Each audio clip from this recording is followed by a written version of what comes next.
Good evening. Commissioner Banks, Here. Commissioner Hudnall, absent.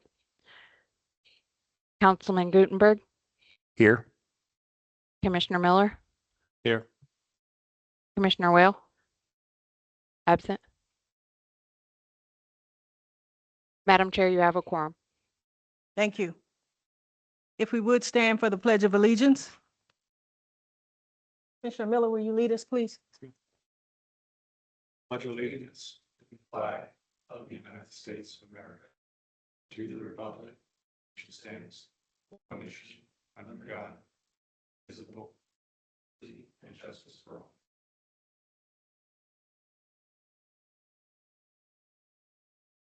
Thank you. For the purposes of ex parte disclosure, I would ask the commissioners and councilmen if they've engaged in any off of the record communications with applicants, developers, neighbors, or other stakeholders regarding any of the projects before this commission or outside of the public hearing process. Councilman Gutenberg. I have not. Commissioner, I just promoted you. Commissioner Miller? No. And I myself haven't either. The next matter on the agenda is approval of the meeting agenda. Have all the commissioners and councilmen review today's agenda? Yes. All those in favor, raise your hand. The agenda has been approved unanimously by a show of hands. Next on the agenda is the approval of minutes. The approval of minutes are from the January 6, 2026 meeting. I will not be voting on these minutes as I was absent. But will there be a motion with respect to approve the minutes as submitted and/or any amendments? So moved. Second. All in favor? Aye. Motion passed. The minutes are approved. The next thing on the agenda is the Planning Commission election. I would like to defer until we have all of our commissioners present. I would entertain a motion with respect to that request. Yeah, I'll make a motion that we defer until next month until we have all members present. Is there a second? Second. All in favor? Aye. Aye. The motion is passed. The election of the Planning Commission Chair and Vice Chair will be deferred until next month, March 2026. The next thing on the agenda is the public hearing. I will turn to the town clerk.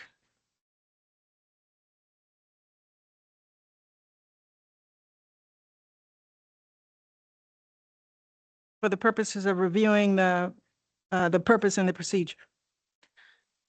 Town of La Plata public hearings are conducted in the following manner. A sign-in sheet is provided at the entry of council chambers for any public hearing attendees to register to speak if they have not already done so in advance. Registration to speak will end when the public hearing is opened. The presiding officer will call registered speakers to the podium. Speakers who have registered to speak in advance via the town webpage will be recognized prior to speakers who register upon arrival at the public hearing.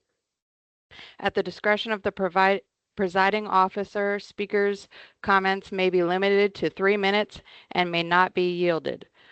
Written documents for the record submitted in advance of the public hearing are provided to the presiding officer prior to the opening of the public hearing.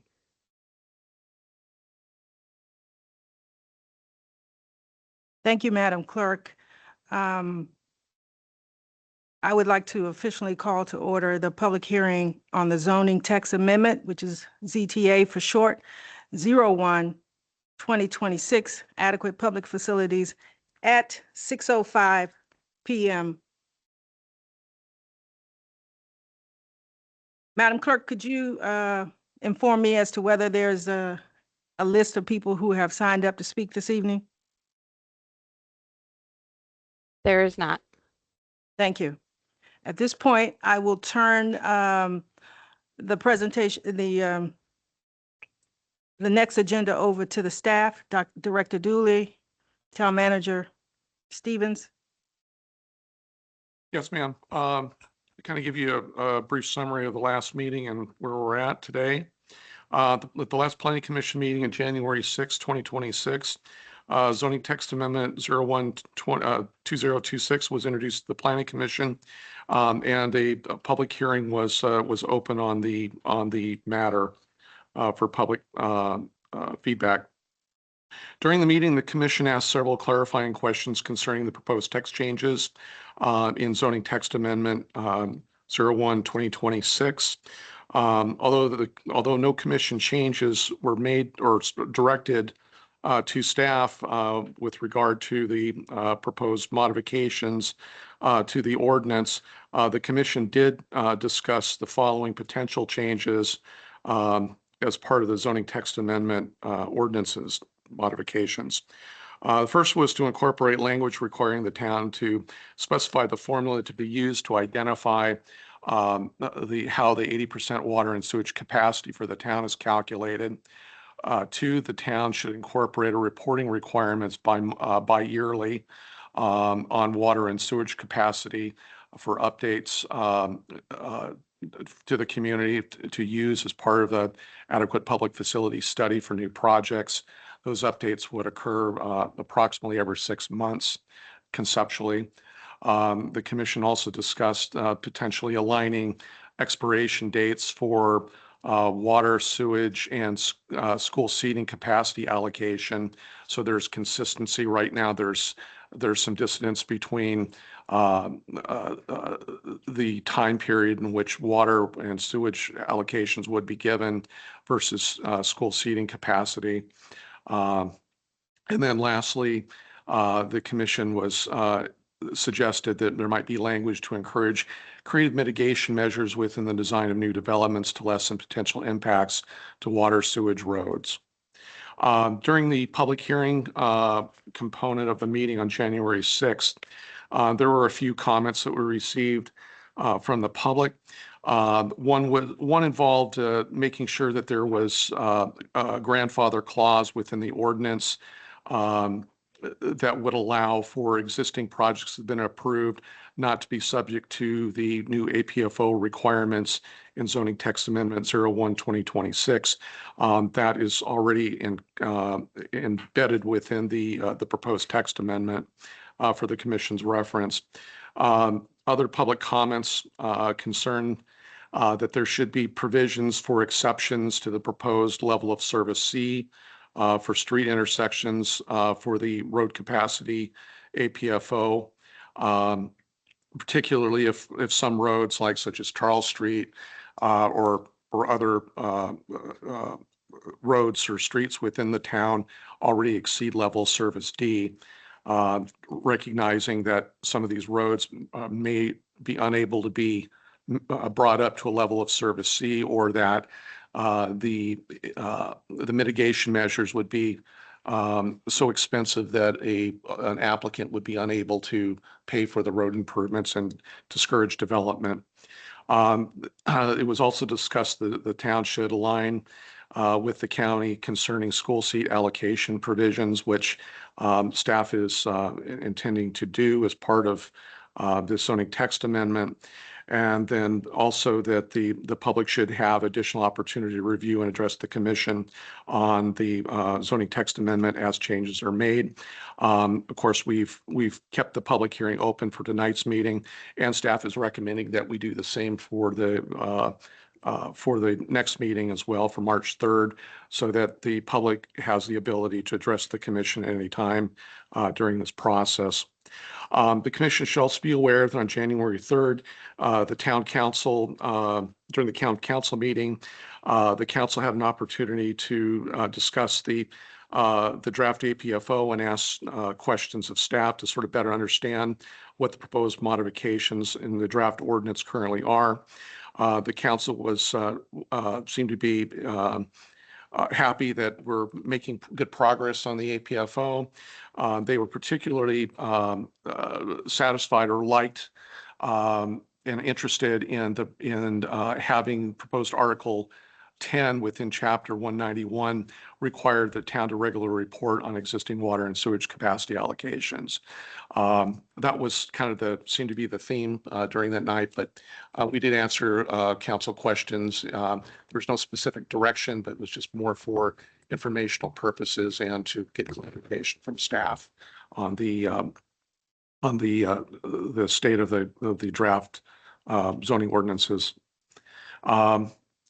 And then subsequent to the last meeting, town staff, myself, the town manager, Chuck Stevens, have met with a variety of interested parties, including the building industry, local attorneys, traffic engineers, to get feedback on our draft ordinance. Because we want to, it's very important that we get feedback from everyone in the community.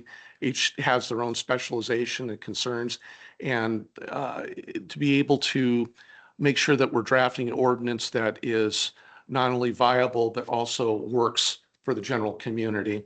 And so we have received some feedback. There are some couple written comments that are in your packet tonight that come from the town traffic engineer, or excuse me, the Kimberly Horn, a couple of their traffic engineers. And then we also received comments on Sunday through email from Jason Groth from the County of Charles with regard to comments on the traffic APFO portion, as well as for schools as well. Can I ask a question? Yes, ma'am.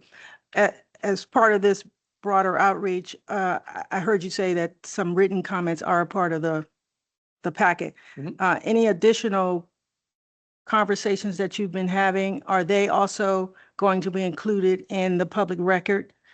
That's why I'm establishing this right now, is that we have had these conversations.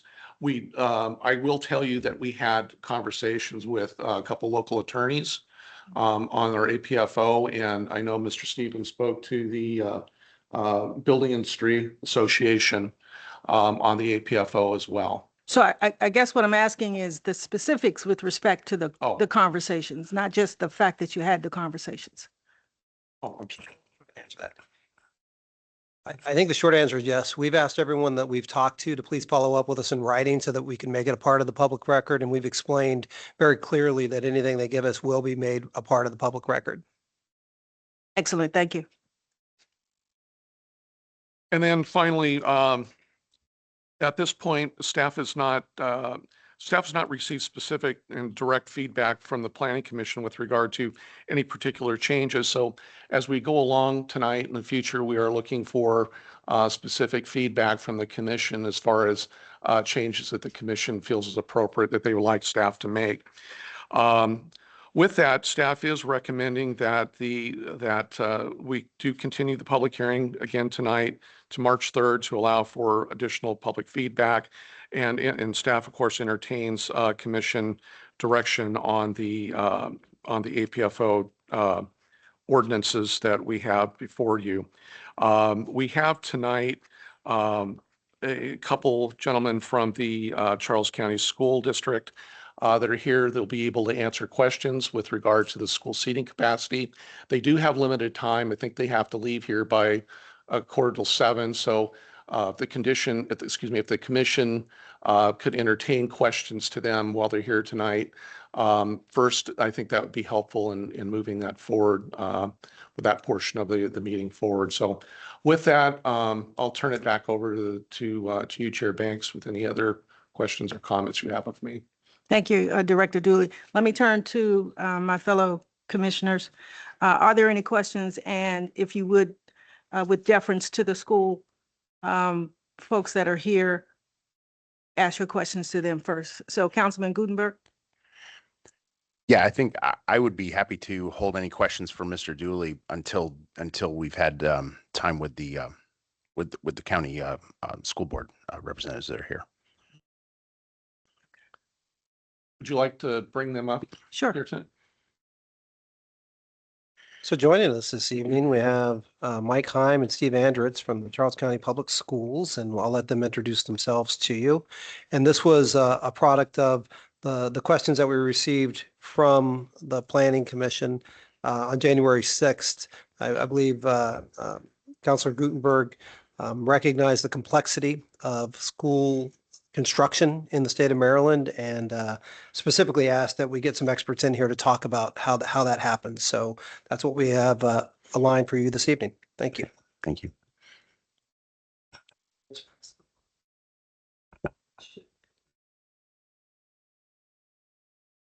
If it doesn't, there it goes. There we go. Good evening. My name is Steve Andritz. I'm the Director of Planning and Construction for Charles County Public School.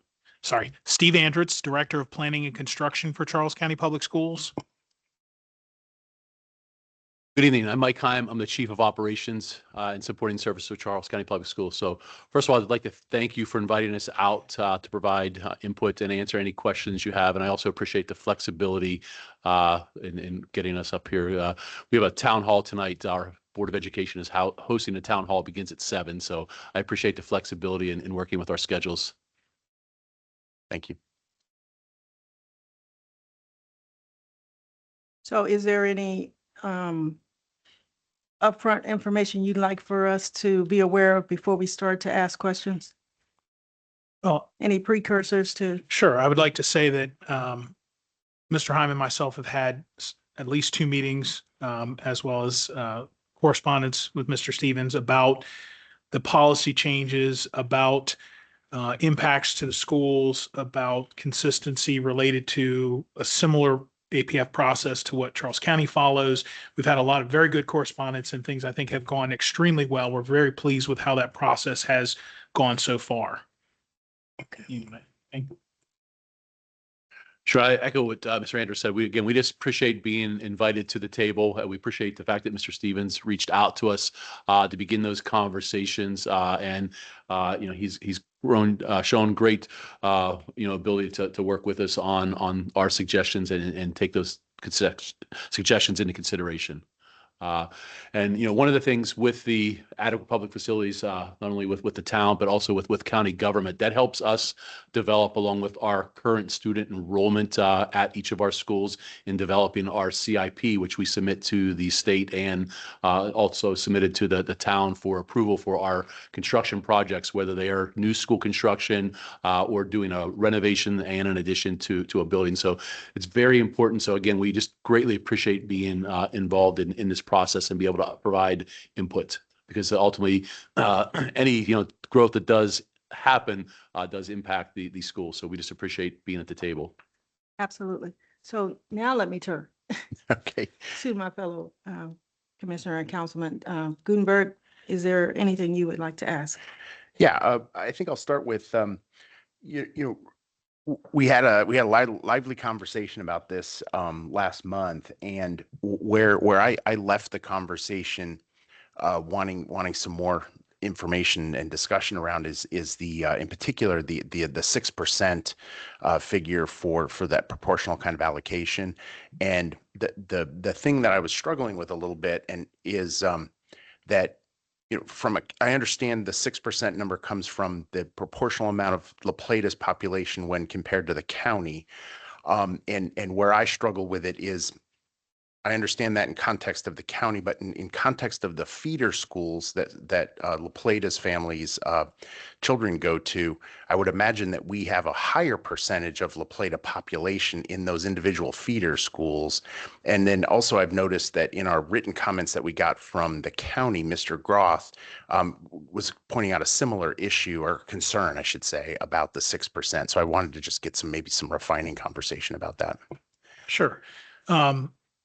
When Mr. Stevens suggested the 6% as part of the amendment, the issue kind of has been for a long time that the language currently read a minimum 100 allocations.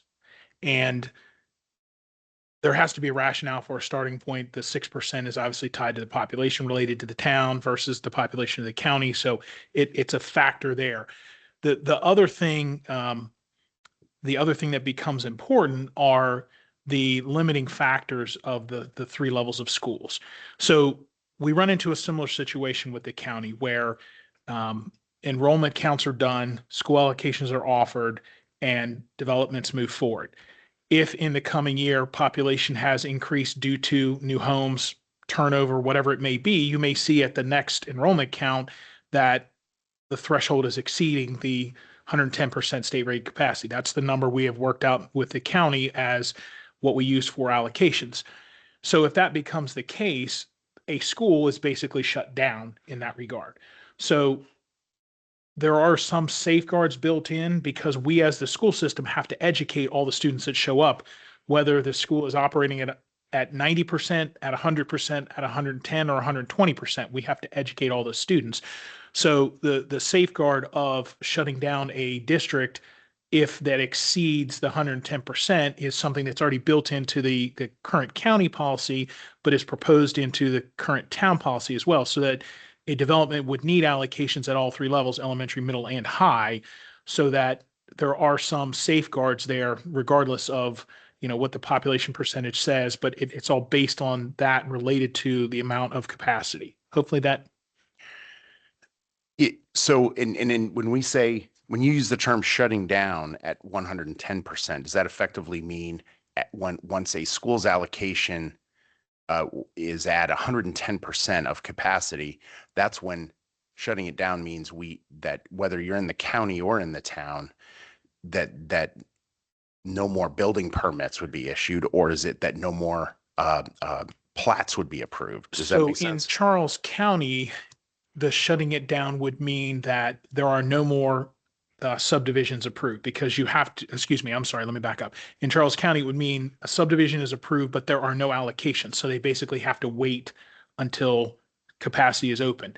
Traditionally, what happens there is that there is a new school built, or there is a rezoning, or there is an addition as part of a project that creates capacity and some rezoning that will shuffle where available those capacities and open them up. That is the way the process works in Charles County. It has not been the way the process works because the town is independent and can do their own thing. Same applies to the town of Indian Head as well. So, but with the provisions here and the changes, that would in essence stop allocations for that zone until new capacity is created. So. Is it though it sounds like two things can happen. Either new capacity is created, or zoning changes can be made by the school board. And so how often in your annual planning cycles does that occur? Typically every year, every 5 years? Are you asking about redistricting? Yeah, if that's yeah. So redistricting is looked at every year by the superintendent to decide whether something needs to be done or not. But it may not be a formal, hey, we need to do something right now, because obviously redistricting is a process that is a public process that has to happen. Additionally, the superintendent is also authorized to create moratoriums, which are temporary stops due to, significant increase in one area. That things like that can happen.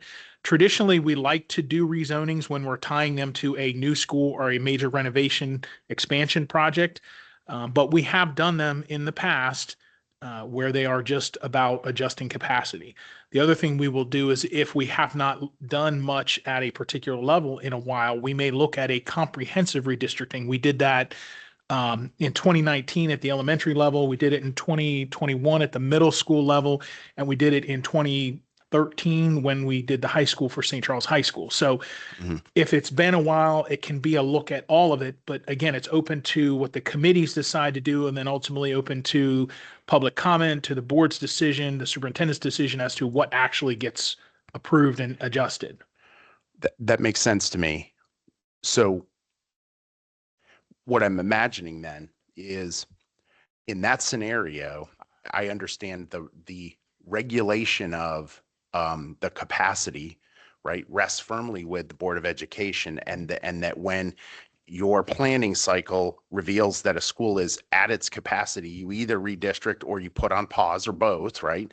And then let the plan build the capacity and have that all kind of flow through. What value then does either the county or any municipality in the county have to add additional regulation on top of that, to when the standard you just described to me makes sense? So what I'm trying to understand is why do we need this new layer on top of it to regulate the town when is it just a feedback mechanism that we receive as long as we subordinate or subject ourselves to the authority of the Board of Education to say there is not school capacity? If we receive that and then act on it, is that really all we have to design into our ordinance? I think it's probably a little more complicated than that. Okay. Um, it's important, I think, to call out and remember that the town and the county have some level of autonomy, and that the council and the planning commission via our own ordinances have the ability, the town has the ability to approve development. Okay. We have a comprehensive plan that's on file with the state that the public schools has access to, that should be informing and influencing their long-term CIP. So they know our comprehensive plan and what our development is like. But that wouldn't be enough to this, because we only update that once every 10 years, the comp plan. So we wouldn't want to just hand that off to the public school and say, well, here's our comp plan, so you figure out school capacity based on this. So we want to have something in an iterative fashion annually where we can look and make sure, and this all goes back to the underlying reason why we're talking about APFO, which is we want to make sure that we responsibly manage growth and development in the town. And so having open communications, an iterative process annually where we're talking about these things is, I think it's good overall for the community. It's demonstrating partnerships, but it's also making sure that everybody that's involved in educating our children are making sure that we're giving them the best chance of success. So development's not outpacing schools. Schools aren't sitting empty or fallow. I mean, you don't want that either. It's not likely to happen, I assume, but we want to make sure that everything's as aligned as closely as possible as we can get. I think this conversation really started about the 6% cap. Okay. And I explained to this commission and to council where I got that. It's a starting point.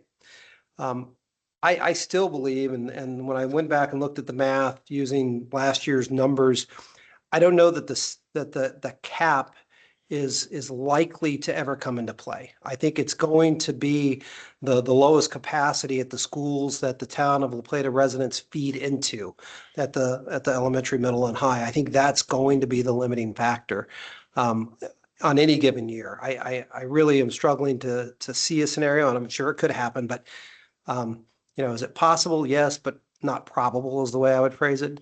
So I've received comments about the 6%. Some saying it's too high, some saying it's too low. So this is the fun part of policymaking in the public forum. And so this commission and the council ultimately is going to have to find the right size, but we're going to have to be able to justify it. And so far, I haven't heard any argument that has been overly compelling that makes me want to move off of 6% just yet. Okay. And just to say it back to you, what I think that means is that even using the 6% number in the ordinance, the way it's described, effectively, it's not constrictive enough as to short circuit or impact the scenario that was just described, right? So that those things are still at play, and effectively we're not imposing something new on their process. I believe that's true, and maybe Okay. maybe the experts could address that as well. I also wanted to remind the commission and anybody that's listening that the draft language that we have also gives the flexibility to incorporate any CIP expansion that the schools have within an 18-month window.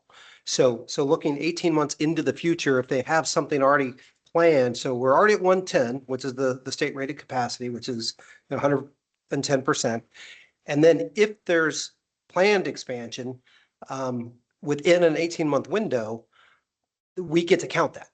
So that's why I really don't think the 6% cap is going to come into play as often as the capacity at those schools that we feed into. Understood. Thank you. I really appreciate that. Yeah, and Mr. Stevens makes a great point talking about the 18 months and looking at future capacity. It's going to be added at our school. So for the public awareness, one of the things with the CIP that I mentioned earlier is that we play catch up with that. So the state, when we are submitting projects to the state, whether it be new school construction or adding capacity to an existing school, at that point, when we are submitting that, we have to be already demonstrating that that school is overcrowded, that it's over its state rated capacity. So it's important for the public to be aware that the state is not forward funding a project.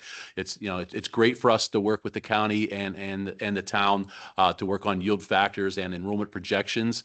But knowing that in the next 5 years, I'll just throw out a number out saying that the town's population is going to, increase by 2,000 people, and we potentially will see, 500 new students in our La Plata area schools.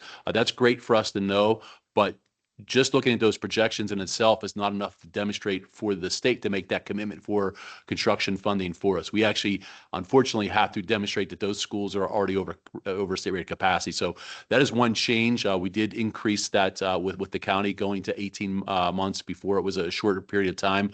But again, that does allow for capacity, knowing that we are going to be addressing it through either a new school construction or through an addition to existing schools.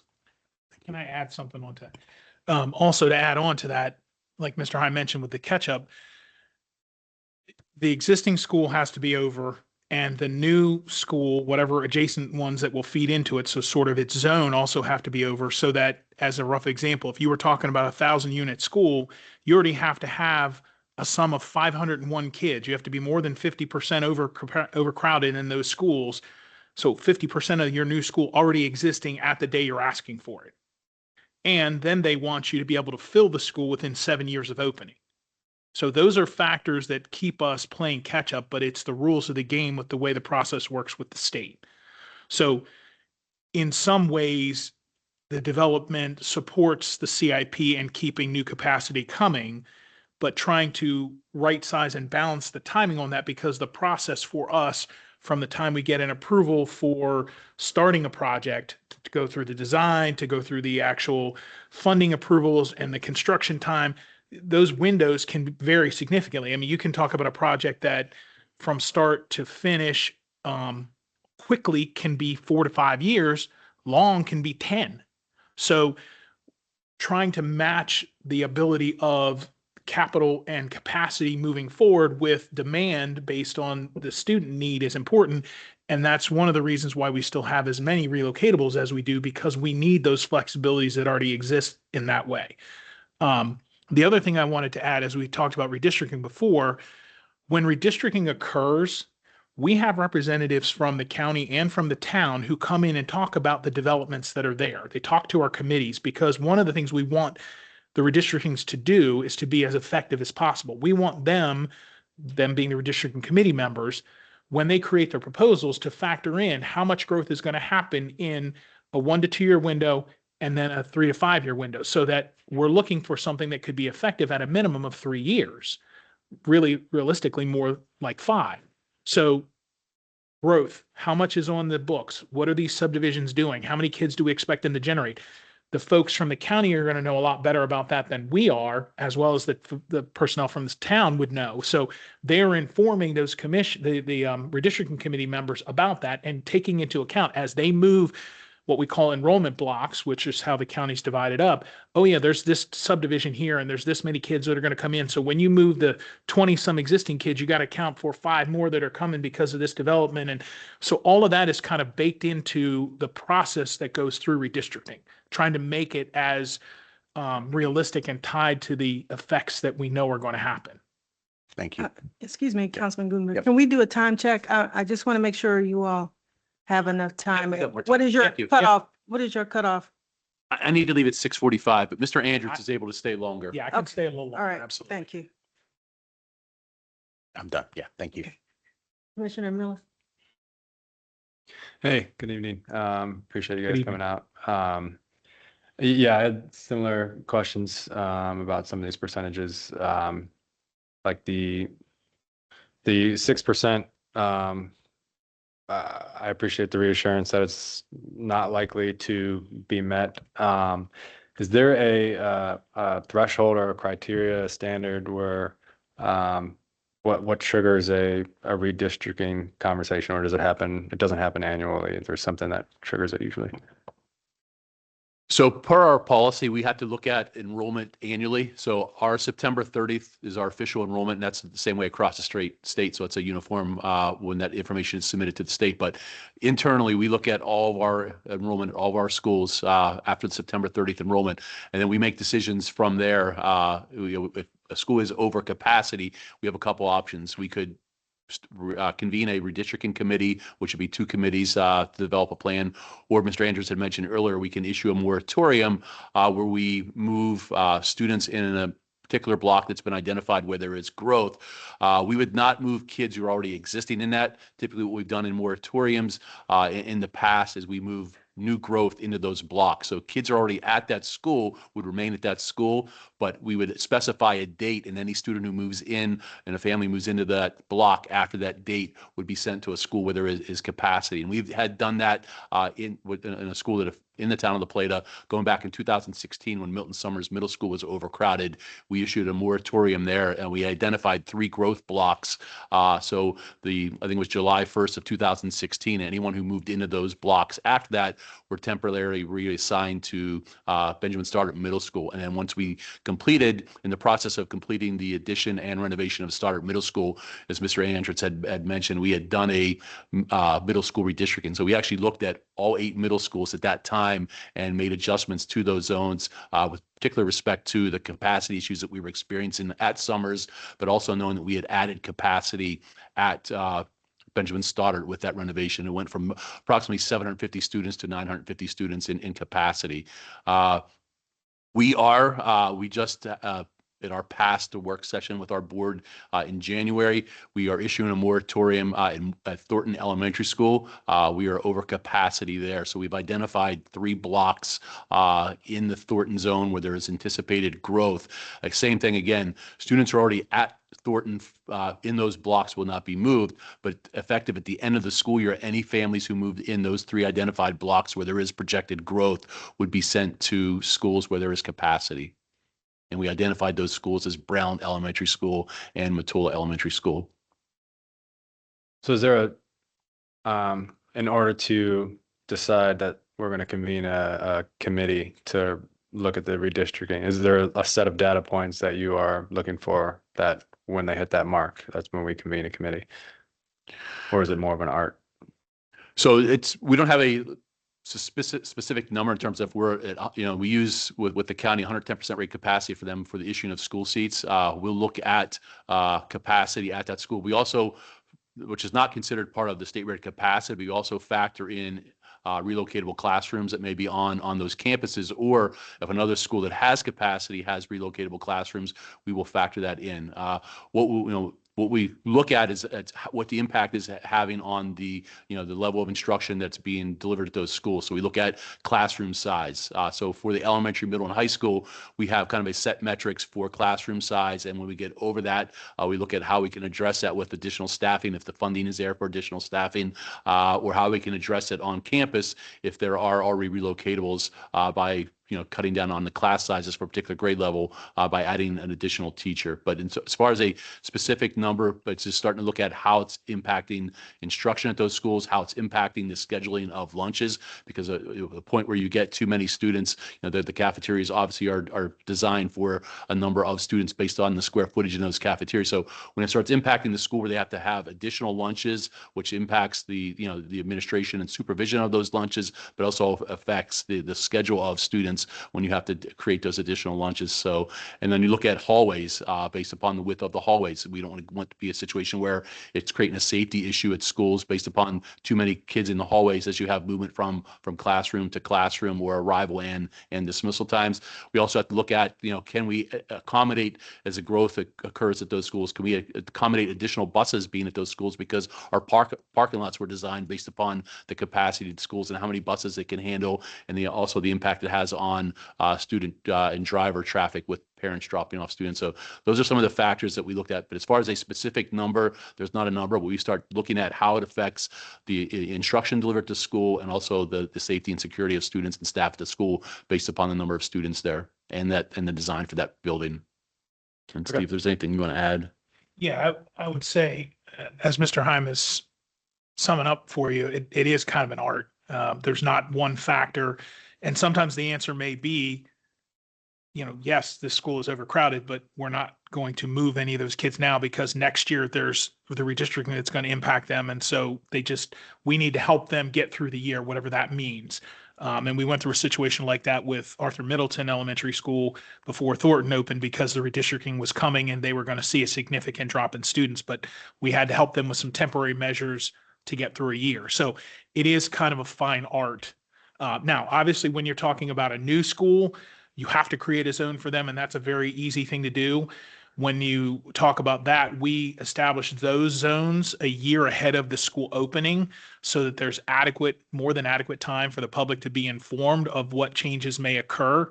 So as an example, with Thornton Elementary School that just opened this year in 2025, that redistricting was decided on, voted on by the board in June of 24, a year ahead of the opening. So everyone had plenty of time to be aware of what changes were going to happen. So it's a little clearer when you talk about a new school because you have to create their zone. But when you're talking about just adjustments based on capacity balancing, it's more of a fine art.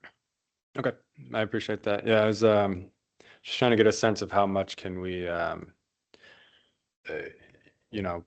get a grasp on the unknown and not like try to rely on something. But if we had if there were specific formulas or thresholds that you were looking at, you did mention a new school. So how much of that could we hit our 110%? How much does that factor in of where we locate or where we put that school, that new school?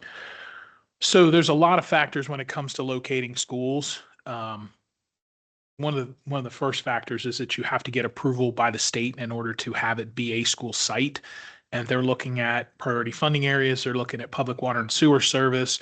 They want to know about walkability and how your students can get to the school. So proximity to things is very important.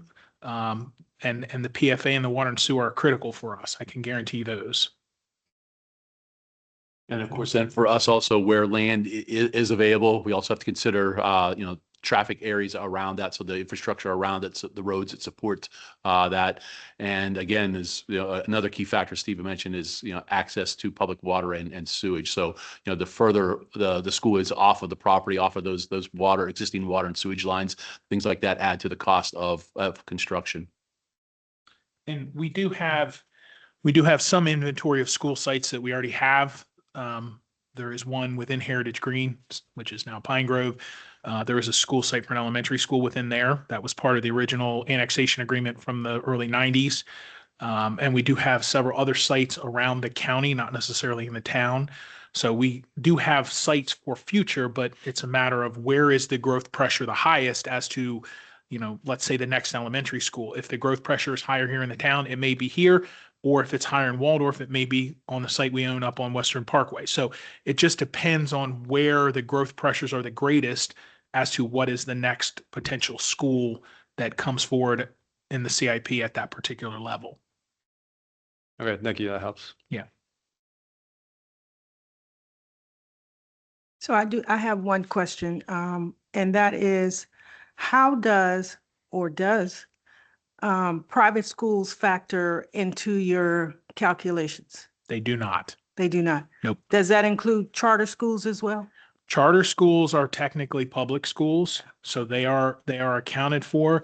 The one charter school that we do have has a limitation on how many students it's allowed to accept, and we do not give out allocations for that school because it is, I'll call it like a magnet program where you've got to apply and be accepted. But that capacity is accounted for as we talk about the general amount of seats available when EPFO is discussed with the county.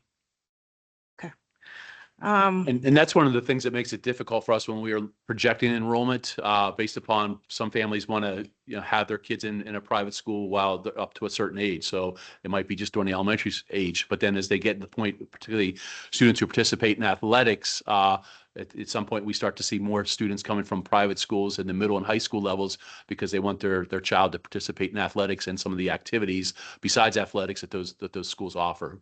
So it's a tough thing for us to factor in how many kids, we can look at historical data, how many kids we have who transfer or register from a private school to public, but it does make it a little bit more difficult for us to make those projections. So it goes back to it being an art rather than a science. Right. Okay. Yes, yes. And enrollment projections are an art, not a science. Yeah.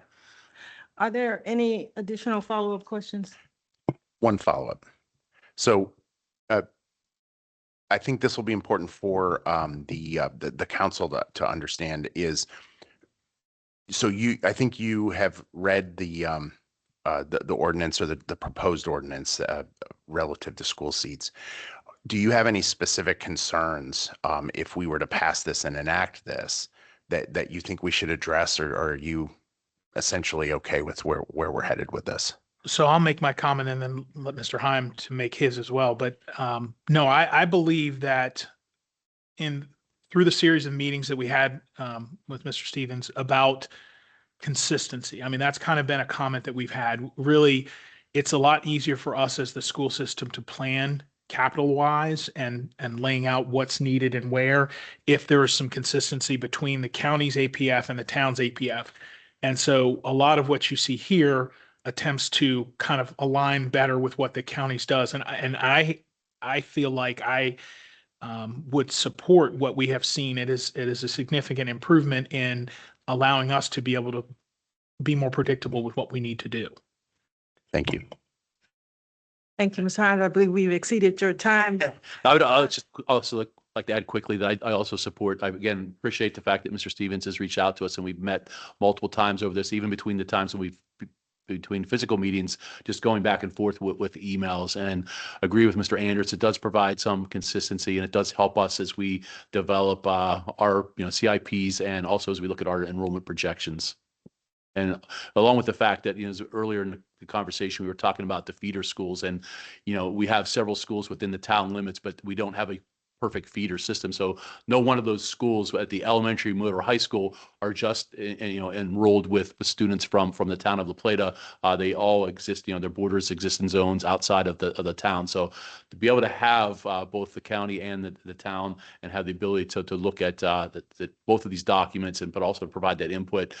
So again, that we are allowing for growth, but doing it in a controlled manner, which we are not overcrowding our schools in too quick of a pace. So again, we just appreciate the opportunity to be out here tonight, and we would welcome an opportunity also if the town council would want us to come out for any future public hearings or any meetings. Well, thank you both and really appreciate. Yes, sir. I just want to add one other thing. So I've been with Charles County Public Schools for about 18 years. And before that, I worked for Charles County government in the Planning and Growth Management Office for almost 10 years and dealt with adequate public facilities over there. And the process has been revised a number of times in the time that I've been involved with it. It is not uncommon to see things adjusted because of thresholds being too high with capacity. That's where we were when the process was originally started. And then it got taken down to state rated capacity. And then that was too low and it wasn't allowing us to get some of the, I hate to say it, additional students we needed to justify capital projects. But then we kind of worked together to reach a happy median at the 110%. And then there were revisions about, sunset provisions and other things and priority development projects. So there's been a lot of back and forth, and it continues to be a fluid process that periodically does need to be reviewed and updated. So I say this is definitely in line with what we've gone through on many occasions with the county as well. Again, thank you both very much. Your partnership is much appreciated. Your insights are greatly needed, and we appreciate you being here this evening. Let me turn to Mr. Stevens. Is there any additional information or rebuttal that you would like to? No, absolutely not. I thought it was a thorough conversation, and I would also like to thank Mike and Steve for coming out tonight. I know you got to get on. You got a town hall. All right. You don't want to be late for that. Thank you all. Thank you. Thank you.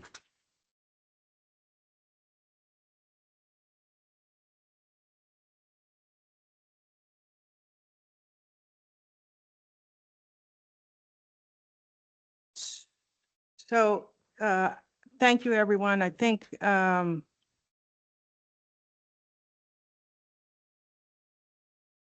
me turn to the commissioners and see if there is, a motion to continue the public hearing on this, ZTA 2026 to March 3, 2026, in accordance with the staff's recommendation or as amended to allow for additional public feedback. Is there a motion? Said motion to continue public discussion. Is there a second? Is there is there discussion allowed with the motion? If you wish, If yes. yeah, and the only thing I would like to just Amend the motion? Is that? I don't know yet, right? Okay. So for discussion to keep it open, I think I just want to make sure that we're on the record clear what we're doing with keeping the public meeting open, what the intent of that is, right? And if it I think the intent is to allow additional comment right in here on all of the areas of the APFO. That's absolutely correct. Okay. So if you remember, we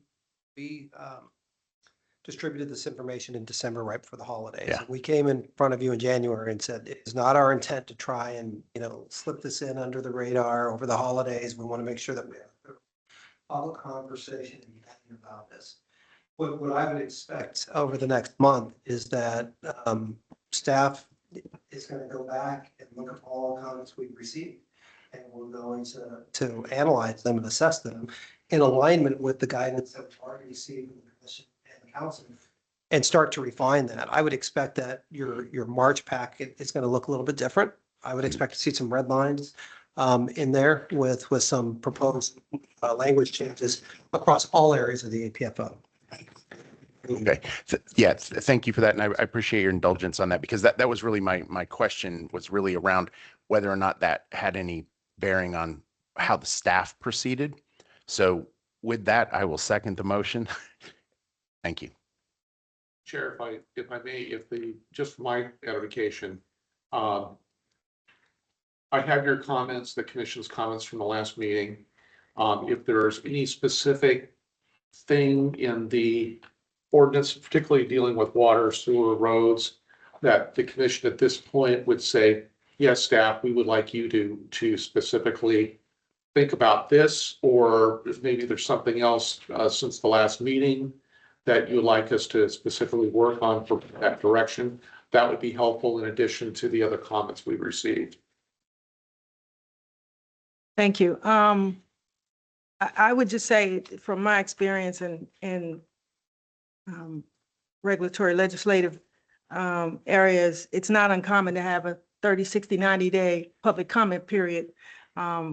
One, because you want to allow people the opportunity to weigh in, and two, you want to maximize the input that you get. So I appreciate the extension, and let's take a vote on the motion. Yay? Yay. Yay? Yeah. Yay. The motion is agreed upon and it passes and approved. It is approved. Okay, let me turn back to you, Director. Is there something else? Just to be clear for our public record, what the commission is continuing the public hearing to March 3rd. So Correct. when we talk about approval, we're not making an approval anything to do With the approving actual any APFO. ordinance, No, just for correct. the continuation to March 3rd for clarity. Thank you for asking for that clarification. That's correct. Okay, thank you. The motion, yes. Let's move on to the matters of review and approval. And again, I'll turn to you, Director Dooley. I believe we have up next is the major site plan for the La Plata Library. Yes, ma'am. We have 3 consultants that will be online. The first is Celia Craze, who is planning consultant to the town.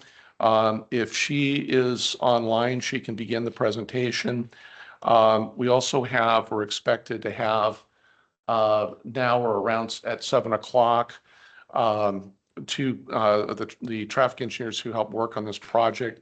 One is Mike Lenhart from Lenhart Traffic Consulting, and the other one is Pascar Carr from Brutus and Associates, who is the town's planning consultant on the traffic component of the project. Celia, if you're there, if you would like to begin the presentation on the library project, and then also in the audience, before you start, in the audience, we also have Brenda Hertling from the county. She's the deputy director of capital improvements management. Capital improvement projects. Thank you. Does she want to Good come forward? evening. We'll do the presentation Okay. first, please. Good evening. This is the presentation for the major site plan for the La Plata Public Library, MJSP 0656 2023. Next slide.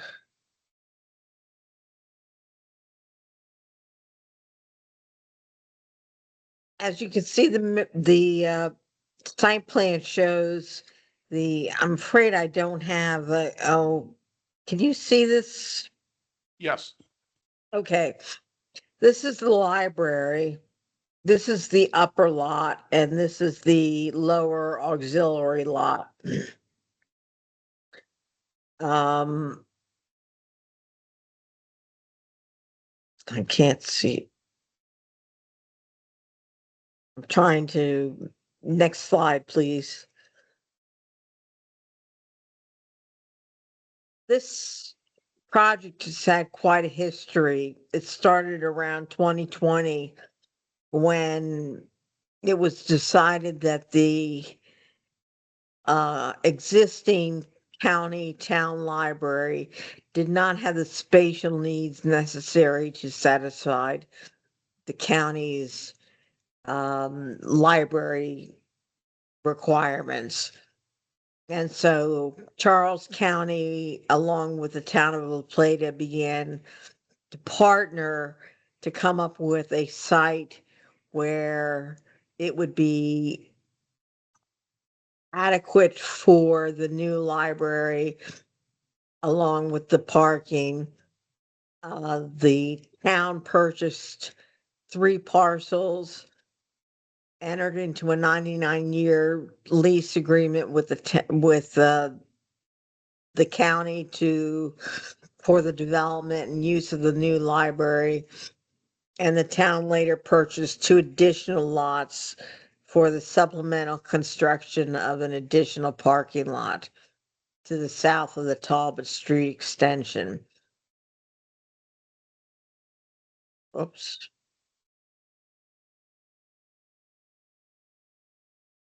Next slide, please. Just some brief summary. The location of the library will be 208 Washington Street. You'll notice it has both R8 and CB zoning. The fact that it has CB zoning means that it must go through the design review board process. It is considered a cultural institution, and of course, the proposal is to construct a public library. Next slide, please. Some general yard requirements. You'll notice that it, particularly the front setback from Washington Avenue, is 487 feet. So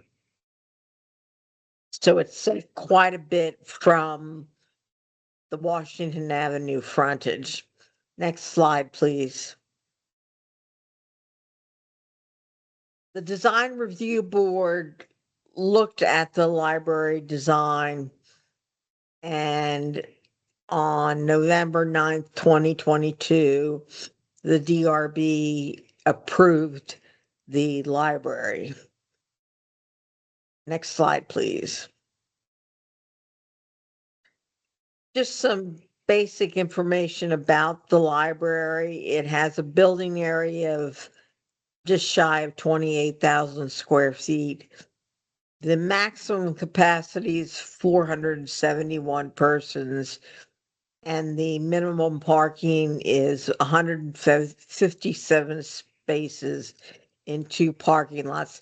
Please excuse my lisping. I lost a tooth, so I'm having a little trouble with my pronunciation. And that parking is provided in both the top lot and the auxiliary lot. As always, water is a major issue, and water will have to be resolved in order for the library to go forward. Next slide, please. Most of the comments about the library have to do with the circulation system. And this slide is to show you the three main streets, the North Maple Avenue extension, the Talbot Street extension, and Washington Avenue. The thing that's critical about this street network is it completes a loop, which essentially makes a shortcut from North Maple Avenue through Talbot Street to Washington Avenue. And that creates concerns for pedestrian access and traffic calming. Next slide, please.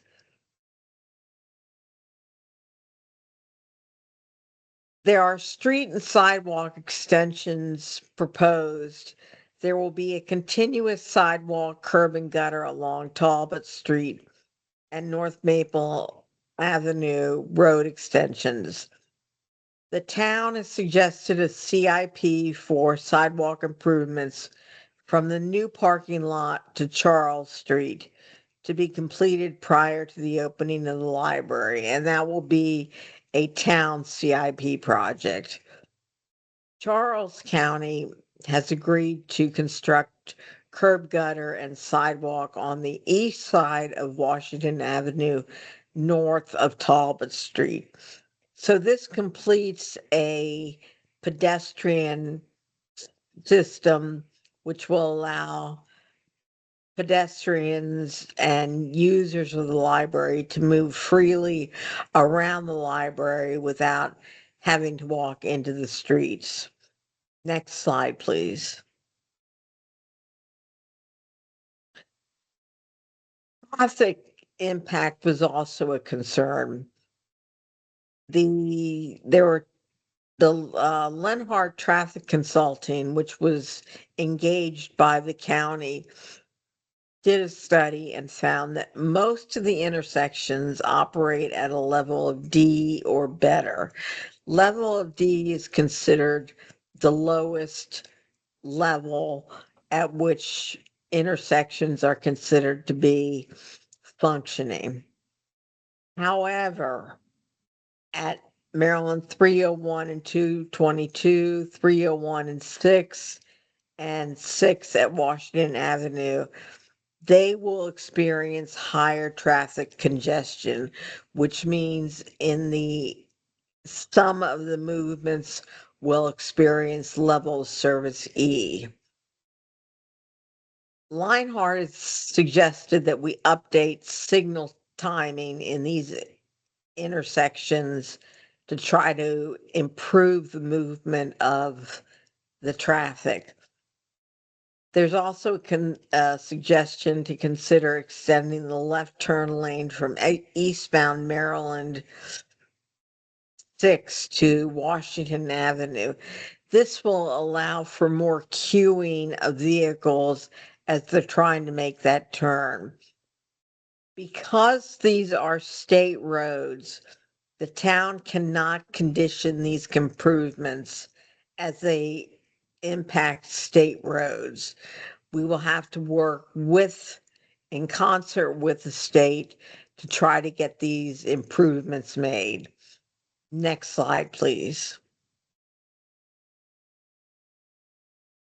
Linehart, which is the county's traffic engineer, recommended installing stop signs at all parking lot exits at the curved intersection of the North Maple Avenue, which is here, and Talbot Road extensions, as well as to adding stop signs at these access points and install a pedestrian crosswalk signage along the Talbot Street Road extension where the lower lot connects to the upper lot.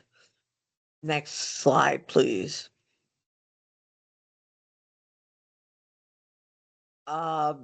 Brutus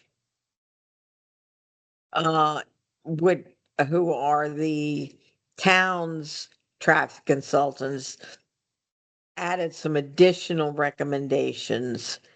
They recommended installing a stop sign at the southern parking lot exit along North Maple Avenue, constructing a raised sidewalk at the pedestrian crosswalk across Talbot Street, as well as removing the painted center lines marked along Talbot Street and North Maple Avenue. Those are not recommended under the Maryland Manual of Uniform Traffic Control Devices. So they would be in conflict with that document. Next slide, please. So in accordance with Bruce's recommendations, we would eliminate the center line markings on both North Maple and Talbot Avenue. Next slide, please. There's a condition 35 that the applicant provides bike racks at the new library. This is critical if this is to be a pedestrian accessible facility for those in the town. The bike racks, excuse me, shall be shown on the final approved site plan for the project. Next slide, please. With that, staff recommends the Planning Commission adopt the attached draft Planning Commission resolution approving MJSP 06562023, subject to the suggested conditions of approval for the project. Next slide, please. And are there any questions or discussions?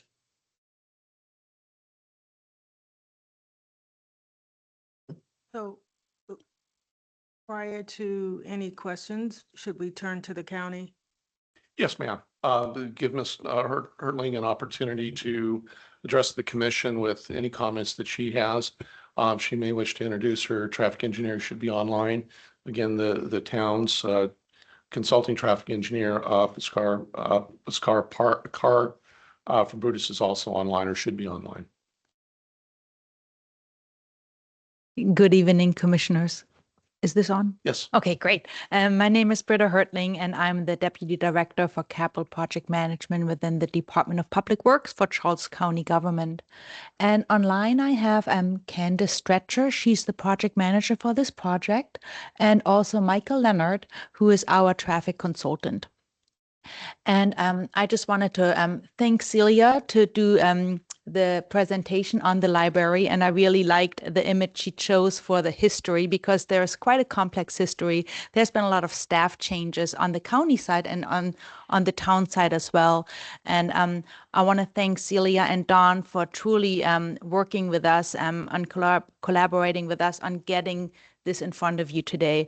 I feel like I've talked to Dawn more than I've talked to my children and my husband in the last week or month. So really, they've done a lot of heavy lifting there. I think this is a great project. I came into this project when it was basically already designed, but just seeing it in the heart of La Plata and then the tweaks on, adding some sidewalks here, I think it will be such a good project for the county residents, for La Plata residents, and, anybody as a whole in close proximity to the courthouse. I'm here to champion for the project and hope for your approval tonight. Thank you.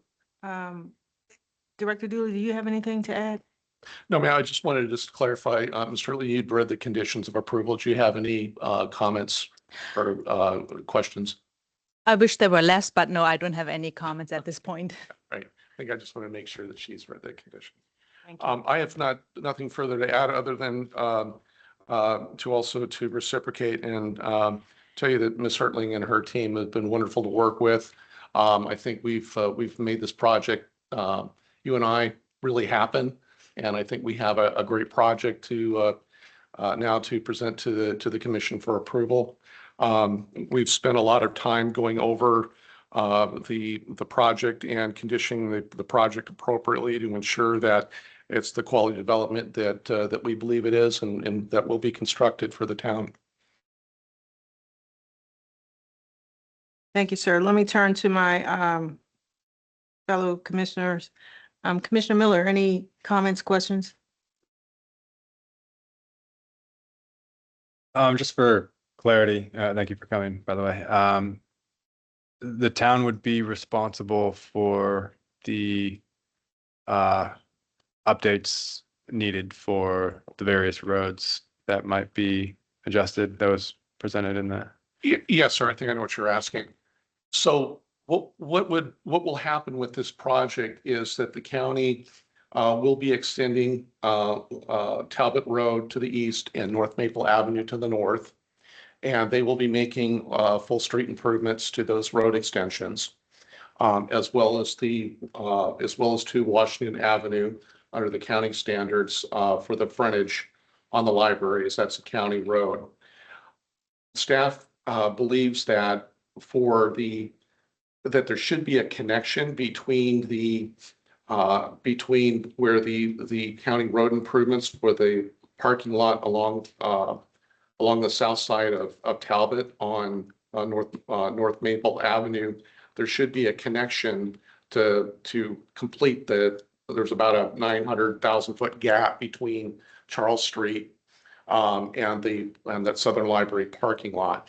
And so staff will be proposing a CIP project in the future for the the council's consideration to fund for that.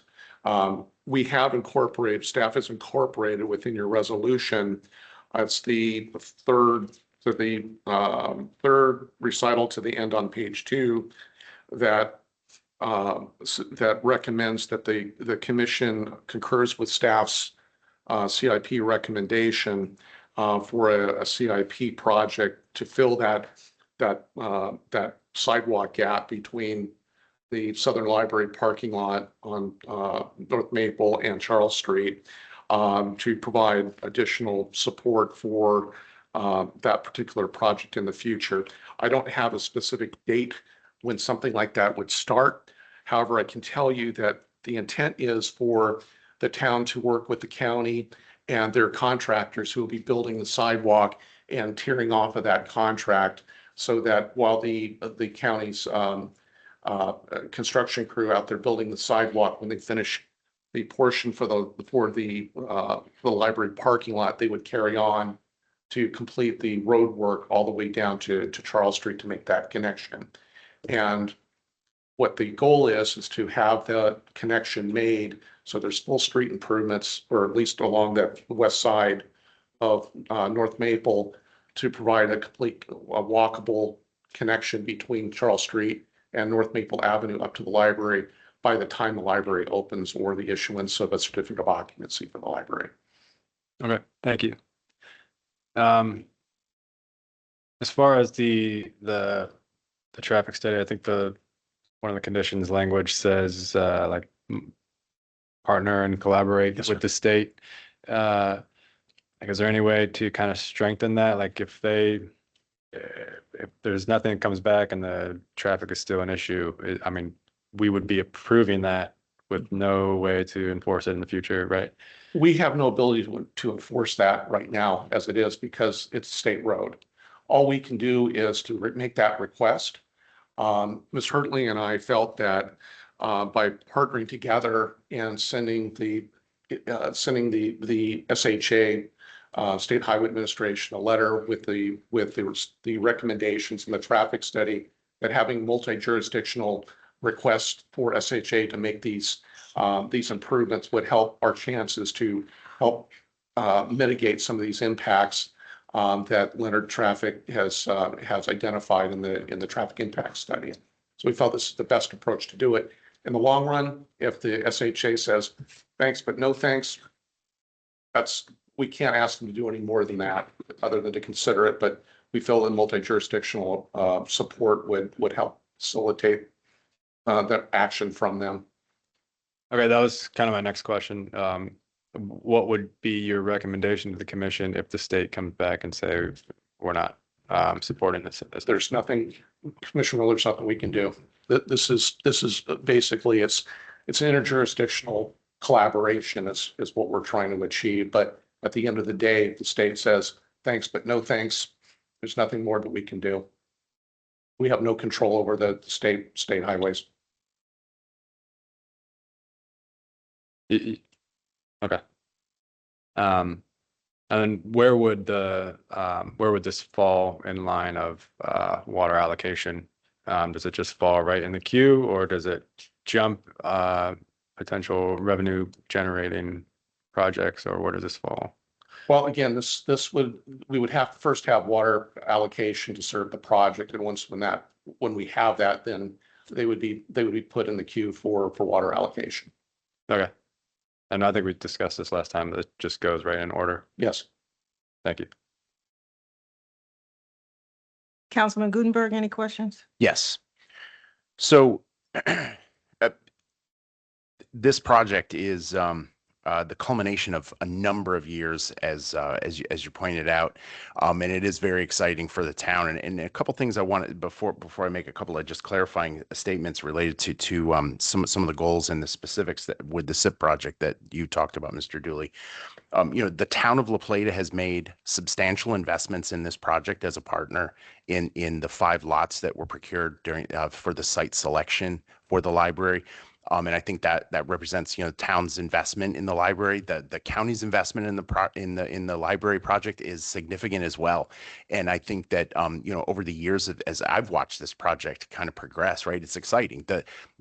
My understanding is that of the 5 libraries in Charles County, that La Plata's library is the most heavily used, and that's not by just the town residents. That is used by the entirety of the county. And it is it really truly is a community asset in the larger sense of that term.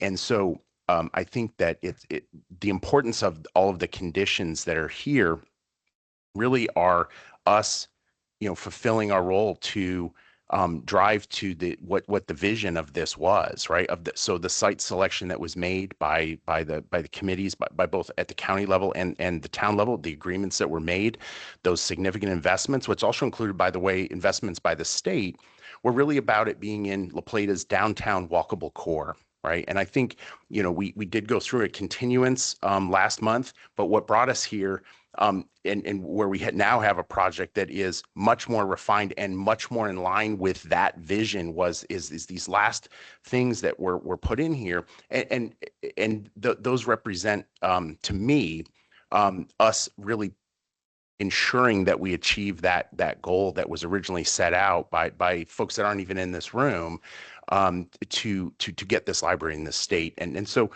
I think I said this at the council meeting last month or a couple weeks ago, but I think it's worth reiterating here just to kind of have it all together. But, the location where this library is going, within just an 1/8 of a mile, right? Easy walking distance, are over 300 single-family homes, townhomes, and apartments combined.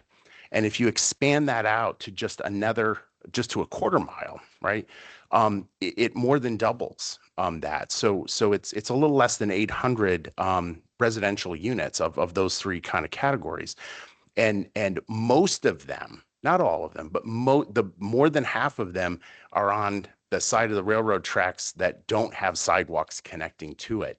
And so the really important thing that I think folks should understand is, in addition to the site and it having amenities that help it connect to the bike trail that the county and the town are both jointly investing in, that is just a few hundred feet off the end of North Maple Street, that this makes our the library asset, our community asset now, connected to that in a very real, tangible way. And I think the last piece that the town needs to, as a partner, continue to invest in that total vision for walkability in La Plata's downtown core, and really extending La Plata's downtown core that's really mostly on the other side of Charles Street, right? But really pulling it across Charles Street over to now where North Maple and Talbot are. And it is pulling it in a unique way that is going to potentially complement the things that the State Highway Administration is doing with the pedestrian upgrades that are happening to Charles Street. That is a huge investment that the state is making in the town of La Plata. And so I think that with the library and this capital improvement project that the town and the town council needs to consider and take on, really just is that last piece of the puzzle that the town needs to make that investment. So in addition to the pieces that are additional requirements for the county, right, in the form of these in the form of the conditions, we're also effectively conditioning ourselves as a town, I think, in this proposed resolution, in that we're going to make additional investments in North Maple Ave to get sidewalks down that, so that folks that are coming from Charles Street and just to the east of the railroad tracks will be able to walk. Those hundreds of residential homes that are within a quarter of a mile will be able to walk into that library site, which is going to be there for decades, right? And it's a beautiful facility, and I'm just looking forward to that, and for us really just proving this tonight and getting this all situated so that we can move forward that to getting to move and get a new library in the place. That's all. Thank you. Thank you. I just have one comment, and I agree with, in essence, with what Councilman Gutenberg said with respect to this project being a big win for the town of La Plata, for not just the town's residents, but surrounding areas, the county, and the effort to create the CIP to ensure that additional infrastructure is in place. I do have concerns, however, based on the traffic study. The town of La Plata is a high density area, and I'm concerned that any additional stressors on the town, can't help but create additional traffic issues. The town of La Plata is a walkable, especially Route 6 is a walkable town. We love that phrase. We support that phrase. I'm concerned that this project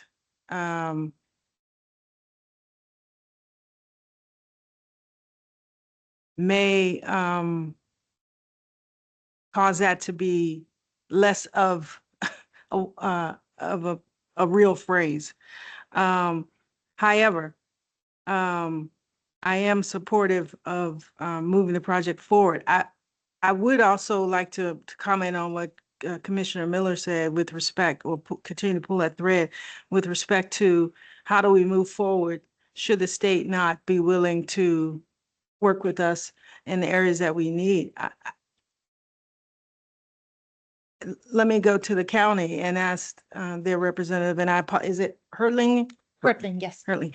Can you talk a little bit more about that? Has there been any sort of risk analysis in terms of developing some mitigating factors or some contingency factors to help move the project ahead should the state not, or even some incentives to bring the state to the table? Has there been any sort of analysis around that to try to offset some of the issues that the state may have, or their less than willingness to come to the table and help? There has not been that analysis. And I want to say, from my vantage point, I want to say that I believe in the project, and like a library really fits in that walkable downtown vision, that any kind of traffic impacts, and I think our traffic study speaks to that, the traffic impacts from the library are minimal in comparison to other traffic impacts, or like what the traffic movements are on Route 6 and Washington Avenue. So I want to say that I played it out in my own mind, right? It's like, okay, SHA, let's say SHA doesn't play along and you all don't approve it based on traffic. What is next steps? And I don't have an answer for that other than, like a different site, right? Like that's where I would go with that, but I think it's an ideal site in my opinion. If I may, Chair Banks, I would look at this from the perspective of the town does not have control over the state roads, nor does the county. So so we can't burden the county, from my perspective, to strong arm the state to do something that they have no control over. I look at this as a multi-jurisdictional relationship. And if it's best that we at least to try to go sort of hat in hand to the state and say, hey, this is going to help the county, this is going to help the town, and this will help the broader community around La Plata. I don't think that the commission should overly burden the county with modifying the condition or something that requires these improvements that are completely out of their control. I think that that's, from my perspective, somewhat out of bounds, because you can't condition something that somebody has no control over. And for that reason, going and partnering with the county and asking the SHA to consider these improvements, I think is the best thing that we can do. It's certainly better than doing nothing. And so I think that this is the best and most the best approach that we can take to bring the library into the town. It's something that our communities want and need. And this just becomes an unfortunate issue that I wish that we could resolve, because if it was in our own town, we had the ability to make these improvements, or the county had the control to make these improvements, we wouldn't be having this conversation. But I did want to put it on public record that this is something that we're going to do our best. Hopefully our best is enough. But if it's not, I don't think it diminishes the quality of the project or the need for the community to have this library. Thank you. And let me just clarify, I was not offering additional conditions. I was asking, was there any consideration in terms of a risk analysis when this project was brought forward, given the multi-jurisdictional situation? So the answer is no, and the answer is no. So let me go back. Are there any additional No, ma'am. thoughts, comments? Any additional? Commissioner Miller? I might have missed it. What is there any intentions or plan for the old library site? The old library site, it's a county asset, and there's been consideration about moving different staff there. But nothing has been solidified, but it's gonna not be used as a library or like a public amenity. It's going to be like more like office space.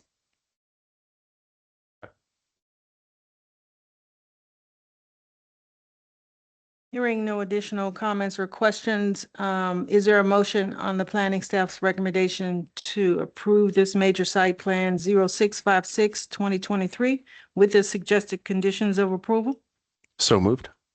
Second, Second. all in favor? Aye. Aye. Aye.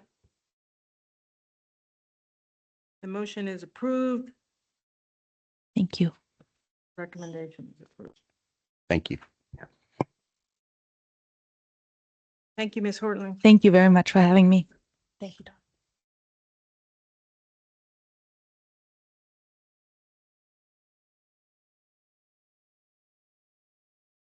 Director Dooley, let me turn back to you. Yes, ma'am. I have Information. oops. Chairman, right part of the agenda here. I have nothing to add to the meeting tonight as far as the staff report goes, but thank you. Councilman Gutenberg.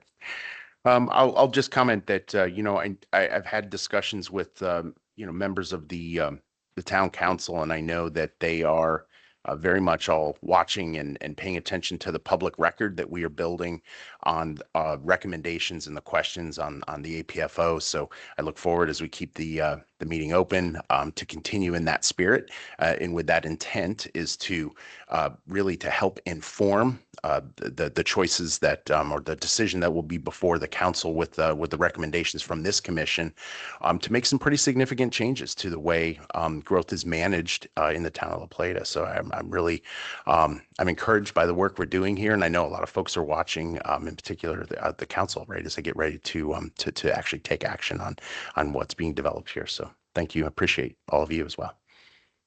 Thank you, sir. Are there, last call, any final comments, questions, business before this commission? Hearing none, we are adjourned. It is 7:31. Thank you all.